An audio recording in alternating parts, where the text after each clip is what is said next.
আসসালামু আলাইকুম ওয়া রাহমাতুল্লাহি ওয়া বারাকাতুহু। প্রিয় ভিউয়ার্স, আপনারা সবাই কেমন আছেন? আলহামদুলিল্লাহ, আল্লাহর অশেষ মেহেরবানিতে আমি ভালো আছি। দোয়া করি আল্লাহ তাআলা আপনাদের যেন ভালো রাখে এবং সুস্থ রাখে, সর্বহালতে সুখে শান্তিতে রাখে এই কামনা করি। প্রিয় ভিউয়ার্স, আগামীকাল আমাদের বাংলাদেশে ঈদুল আজহা অনুষ্ঠিত হবে, পবিত্র কুরবানির ঈদ। আজকে আমরা কুরবানি যারা করি তাদের অধিকাংশই মনের মধ্যে লৌকিকতা বসবাস করতেছে। কুরবানি এমন একটা ইবাদত যেখানে শুধু আল্লাহ তাআলার জন্যই এই ইবাদত করা হবে, তাছাড়া কোনো লাভ হবে না। আল্লাহ পাক বলছে, লা ইয়ানালুল্লাহু লুহুমুহা ওয়ালা দিমাউহা ওয়ালাকিন ইয়ানালুহুত তাকওয়া মিনকুম কাযালিকা সাখখারাহা লাকুম লিতুকাব্বিরুল্লাহা আলা মা হাদাকুম। যে আমাদের নামাজ, আমাদের ইবাদত, আমাদের কুরবানি সব কিছুই কার জন্য হতে হবে? আল্লাহ তাআলার জন্য হতে হবে।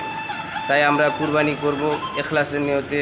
আমাদের অন্তরে যেন কোনো প্রকার লৌকিকতা না থাকে, একমাত্র আল্লাহ তাআলাকে রাজি এবং খুশি করার জন্যই আমরা কুরবানি করব।